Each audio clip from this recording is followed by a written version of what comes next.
Hello मेरे political science achievers, कैसे हैं आप सभी। आई होप दोस्तों आप सब बहुत अच्छे होंगे और बहुत मन लगाकर अपनी तैयारी कर रहे होंगे। दोस्तों मैं एक बार फिर से हाजिर हूँ आपके सामने वीडियो के पार्ट 9 में, जिसमें हम लोग रिवीजन कर रहे हैं अपने सब्जेक्ट पॉलिटिकल साइंस का ऑल ओवर। ठीक है दोस्तों, तो आज हम इसका पार्ट 9 करने वाले हैं। चलिए शुरू करते हैं बिना देर किए अपना ये वीडियो। दोस्तों ये जो क्लास है ना, वो यूपीएससी असिस्टेंट प्रोफेसर के लिए तो बहुत इंपॉर्टेंट है। इसके अलावा अगर आप पॉलिटिकल साइंस से कोई भी एग्ज़ाम की प्रिपरेशन कर रहे हैं, टीजीटी पीजीटी, तो ये किसी भी एग्ज़ाम के लिए आपके लिए यूज़फुल होने वाली क्लास है। तो चलिए दोस्तों शुरू करते हैं। सबसे पहले 1 लाइन में पूछा गया है कि क्योटो प्रोटोकॉल कब बना है, तो ये हुआ है 2005 में दोस्तों। तो ये इन्वायरमेंट से रिलेटेड क्वेश्चन है, लेकिन दोस्तों इस तरीके के सवाल और कई बार कॉप का सीक्वेंस भी पॉलिटिकल साइंस के एग्जाम में करंट अफेयर के रूप में पूछा गया है। ठीक है, चलिए आगे बढ़ते हैं। The Richard of the earth किसकी किताब है दोस्तों, तो ये फ्रांज फैनान की पुस्तक है। वर्ल्ड ऑर्डर किसकी पुस्तक है, तो ये हेनरी किसिंजर की पुस्तक है।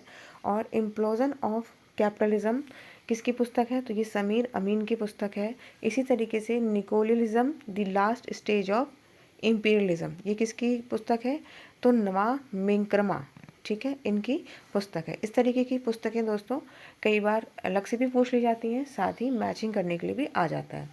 चलिए आगे देखते हैं। न्यूरेमबर्ग और टोक्यो ट्रायल कब हुआ था, 1945 से लेकर 1948 तक। ईरान में इस्लामी क्रांति कब देखने को मिलती है, तो 1978 से लेकर 1979, यानी कि 1978 से 1979 तक। गोरबाचोव को CPSU का महासचिव कब नियुक्त किया गया था, तो ये किया गया था दोस्तों 1985 में। अगला देखते हैं। औपचारिक रूप से शीत युद्ध की समाप्ति हेतु CSEC की बैठक कब हुई है, तो ये हुई है 2012 में। ठीक है दोस्तों, आगे बढ़ते हैं हम लोग और देखते हैं अगला। यल देवी ट्रेन सेवा श्रीलंका में भारत की मदद के लिए कब से चली श्रीलंका में भारत की मदद से कब चलाई गई थी, 24 साल बाद इसे बहाल किया गया था। कहाँ से कहाँ तक, जाफना से लेकर कोलंबो तक। ठीक है, चलिए आगे बढ़ते हैं। नीति का व्यापक बचाव किसका अर्थ है, लाइन एजेंसी का। नीति का व्यापक बचाव किसका अर्थ है, किसका कार्य है दोस्तों, तो ये है लाइन एजेंसी। ठीक है, अगला देखते हैं। JNK के प्रधानमंत्री के रूप में शेख अब्दुल्ला की गिरफ्तारी कब हुई थी, तो 1953 में हुई थी। अगला देखते हैं। स्वतंत्रता के बाद कांग्रेस के बाद, ये थोड़ा सा लिखने में वो हो गया दोस्तों। स्वतंत्रता के बाद कांग्रेस में प्रथम विभाजन कब हुआ था, तो 1967 में प्रथम विभाजन कांग्रेस में हुआ था। कांग्रेस में टोटल 3 बार विभाजन हो चुका है दोस्तों। ठीक है, आगे बढ़ते हैं, देखते हैं। इंडो सोवियत संधि पर हस्ताक्षर कब हुए थे, तो 1971 में हुए थे। ठीक है, और ये किसके साथ हुई थी, ये हुई थी रूस और भारत में। ठीक है, भारत की तरफ से थी इंदिरा गांधी, ठीक है, और रूस की तरफ से थे बेंझेव। ठीक है, अभी हायर में ये क्वेश्चन पिछले साल असिस्टेंट प्रोफेसर में पूछा गया था कि रूस की तरफ से कौन थे इसमें। ठीक है, अगला देखते हैं। फखरुद्दीन अली अहमद की मृत्यु कब हुई थी, तो इनकी मृत्यु हुई थी, एक मिनट दोस्तों, इनकी मृत्यु का काल ना देकर इनका टाइम दे दिया गया है। ठीक है, ये मैं आपको कंफर्म करके बता दूंगी। वहाँ जहाँ तक मुझे लगता है इनकी मृत्यु 1956 इसमें नहीं 77 के आसपास हुई है। ठीक है, चलिए, हाँ इसमें मृत्यु इनकी 1977 में ही हुई है, क्योंकि वहीं तक जब उनका दिखाया गया है कार्यकाल। तो ठीक है, चलिए आगे देखते हैं। नवलोक प्रबंध की विशेषताएं क्या क्या हैं, तो इसकी विशेषताएं देख लेते हैं। स्थानीयकरण, बाह्यकरण और विनौकरशाहीकरण, ये क्या है, नवलोक प्रबंध की विशेषताएं। माफ़ कीजिएगा दोस्तों, मैंने नवलोक प्रशासन कह दिया, ये नवलोक प्रबंध है। ठीक है, न्यू पब्लिक मैनेजमेंट, NPM। आप मुझे बताएंगे कि NPM का प्रमुख प्रवक्ता कौन है, यानी कि इसके मेन स्कॉलर कौन है। ठीक है, चलिए आगे बढ़ते हैं। The intellectuals crisis in American public administration किसकी किताब है दोस्तों, तो ये किताब जो है विंसेंट ओस्ट्रम की है। लोक चयन उपागम, पब्लिक चॉइस थ्योरी। ठीक है, और ये विंसेंट ओस्ट्रम जो है वो पब्लिक चॉइस थ्योरी के मेन स्कॉलर्स में से एक हैं। आगे बढ़ते हैं। किसके प्रभावकारी वित्तीय नियंत्रण के लिए रूल ऑफ लैप्स आवश्यक है, तो यह है संसद के लिए।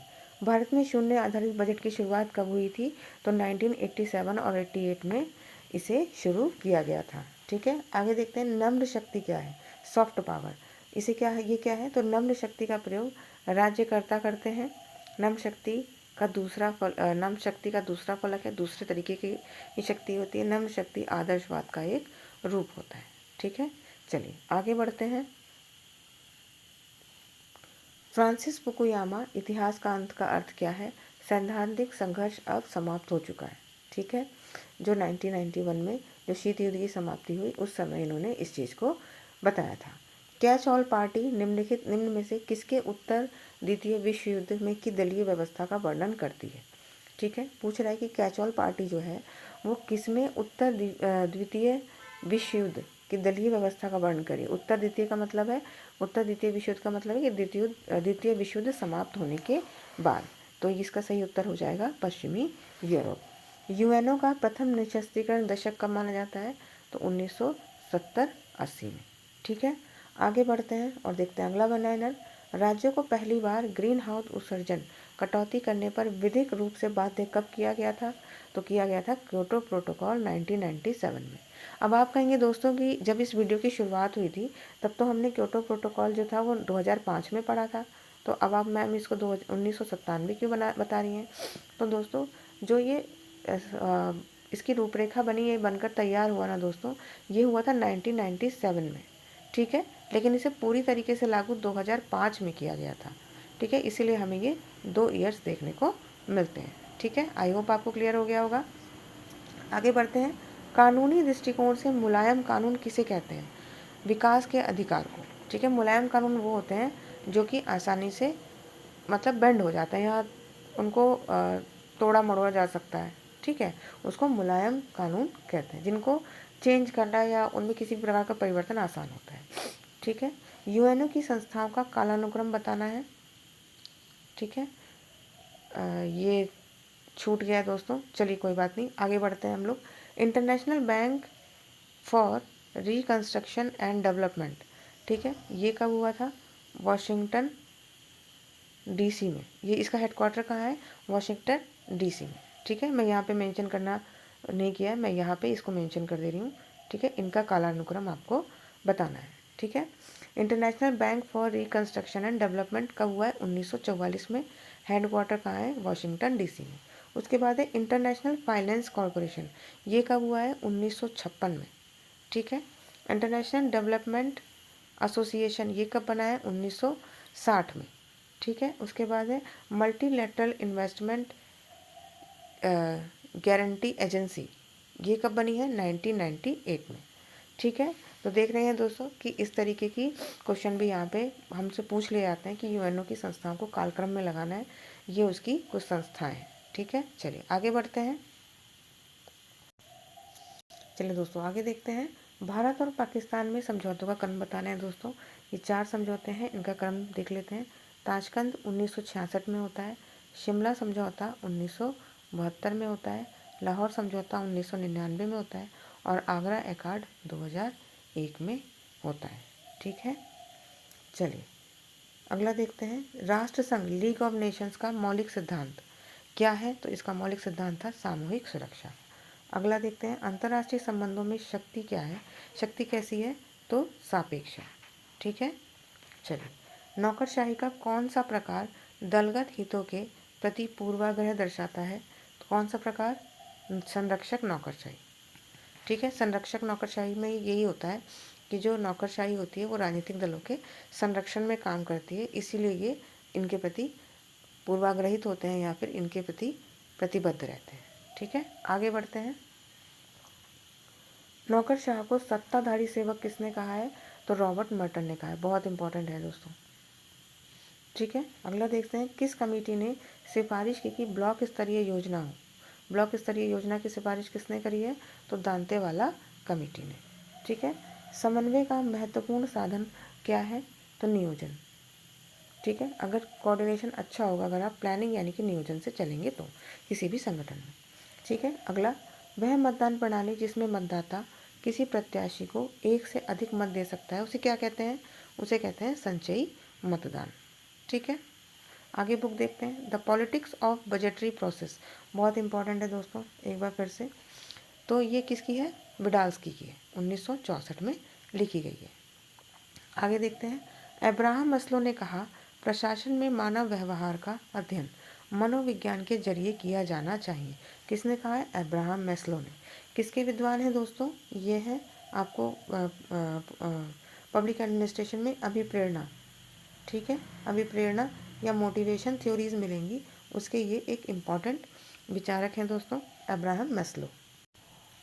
ठीक है, इनकी 2 बुक्स हैं इम्पॉर्टेंट। अब्राहम मैस्लो ने कौन सा सिद्धांत दिया दोस्तों, वो भी हम देख लेते हैं।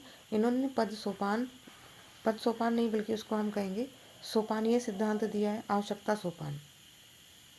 ठीक है, आवश्यकता सोपान सिद्धांत इन्होंने दिया है। ठीक है, जिसमें इन्होंने व्यक्ति की 5 आवश्यकताएं बताई हैं नीचे से ऊपर के क्रम में। उन्होंने कहा है कि एक एक करके व्यक्ति इन आवश्यकताओं की ओर बढ़ता है। सबसे पहले है उसकी भौतिक आवश्यकता, ठीक है, फिर उसके बाद आती है सुरक्षा, ठीक है, भौतिक आवश्यकता आती है, फिर आती है उसको फिर क्या चाहिए होता है, फिर उसको सुरक्षा, पहले उसको भौतिक, पहले तो उसको लगेगा कि भूख उसकी, मतलब भूख, रोटी कपड़ा मकान की जो नीड है वो पूरी हो जाए, फिर उसको सुरक्षा चाहिए होती है, फिर उसकी सामाजिक होती है कि सामाजिक उसकी नीड जो है वो पूरी हो जाए, ठीक है, समाज में, फिर उसकी महत्वाकांक्षाएँ होती हैं, कुछ महत्वाकांक्षा पूरी करता है, और अंत में होती है आध्यात्मिक। ठीक है, ये इसी क्रम में मैस्लो ने 5 बताए, इसको आवश्यकता सोपान कहते हैं।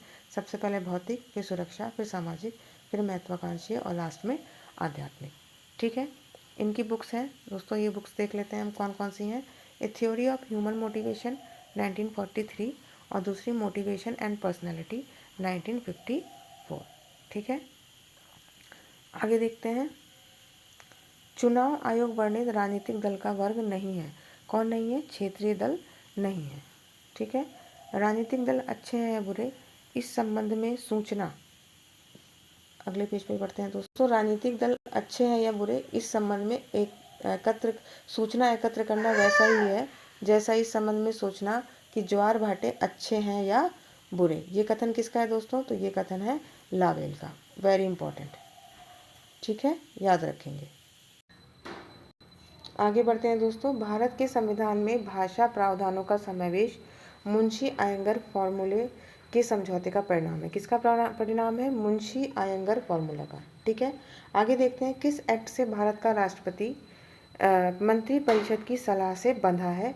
तो ये है आर्टिकल 74(1). बहुत ही ज़्यादा इम्पॉर्टेंट है ये। अगला देखते हैं। सेकंड ARC ने 2005 भारत में नागरिक केंद्रित प्रशासन में अवरोध की पहचान की है। किन किन अवरोधों की पहचान की है दोस्तों, बताना है। और दोस्तों सेकंड ARC की स्थापना कब हुई थी? तो ये हुई थी 2005 में श्री वीरप्पा मोइली की अध्यक्षता में। ठीक है, वीरप्पा मोइली की अध्यक्षता में। और इन्होंने कितनी रिपोर्ट दी थी अपनी दोस्तों? 15 रिपोर्ट दी थी। अगर आपने ये रिपोर्ट देखनी है तो मैंने इनके अलग से चैनल पर रिपोर्ट से भी संबंधित वीडियो एक अपलोड किया हुआ है, आप उसे देख सकते हैं। ठीक है, चलिए देख लेते हैं कि सेकंड ARC ने नागरिक केंद्रित प्रशासन में कौन कौन से अवरोधों की पहचान की है। तो पहला उन्होंने बताया है लोक सेवकों में लचीला स्थायीकरण व अभियांत्रित अवलोकन का दृष्टिकोण। ठीक है दोस्तों, दूसरा है उत्तरदायित्व का प्रभाव जो कि लोक सेवकों में। उसके बाद है नागरिकों के अधिकारों व कर्तव्यों की जानकारी का निम्न स्तर। ठीक है, अगर आपको वीडियो अच्छा लग रहा हो दोस्तों तो अपने दोस्तों के साथ शेयर कीजिएगा। अगर आपको ये सारी जानकारियाँ जो जितनी भी बन रहा रिवीजन है, अगर आपको यूज़फुल लग रहा हो तो अपने दोस्तों से शेयर कीजिएगा और इसे लाइक भी ज़रूर कीजिएगा। चलिए धन्यवाद दोस्तों, आगे बढ़ते हैं। अमेरिका में किस राष्ट्रपति के कार्यकाल को आतंकवाद के विरुद्ध लड़ाई के दौर के रूप में जाना जाता है? तो W. बुश जूनियर को। ठीक है, UNO का बाली में आयोजित पर्यावरणीय सम्मेलन कब हुआ था? 2007 में। इम्पॉर्टेंट है। ठीक है, ये कॉप की बात हो रही है। ठीक है, अभी लास्ट के जितने 4 कॉप हुए ना दोस्तों वो आप कर लीजिएगा। ठीक है, मैंने कई वीडियोस में उनको बताया भी हुआ है। ठीक है, और तो अभी 2000 जो हमारा लेटेस्ट हुआ है 2024 में जो कॉप हुआ है वो कहाँ पे हुआ है? वो हुआ है बाकू अजरबैजान में। ठीक है, बाकू अजरबैजान में ये हुआ है। ठीक है, याद रखेंगे। अगला देखिए, इसी तरीके से यहाँ दोहा, वारसा, पेरिस और बॉन, ये सभी इंपॉर्टेंट कॉप है दोस्तों। दोहा 2012 में, वारसा 2013 में, पेरिस 2015 में और बान 2017 में हुआ है। ठीक है, ठीक है, चलिए आगे बढ़ते हैं दोस्तों। जस इन बैलों का क्या अर्थ होता है? युद्ध का उचित संचालन। इसका क्या अर्थ है? युद्ध का उचित संचालन। जब कूटनीति समाप्त होती है तो युद्ध शुरू होता है, किसका कथन है? तो ये हिटलर का कथन है। उसके बाद देखते हैं G7 की स्थापना कब हुई है? 1975 में। G20 की 1999 में। ISBA, ठीक है, इसकी स्थापना 2003 में। और ब्रिक्स डेवलपमेंट बैंक की स्थापना 15 जुलाई 2014 में। तो दोस्तों आज के वीडियो में हम इतने ही वन लाइनर्स करेंगे। अगले वीडियो में मैं आपके लिए स्पेशली लोक प्रशासन के कुछ वन लाइनर्स लेके आऊँगी। तो बने रहिए चैनल पे। अगर आपको अच्छा लगे तो इसे लाइक शेयर और सब्सक्राइब कीजिएगा दोस्तों। मैं मिलूँगी आपसे अगले वीडियो में, तब तक आप मन लगाकर पढ़ते रहिए। नमस्कार दोस्तों।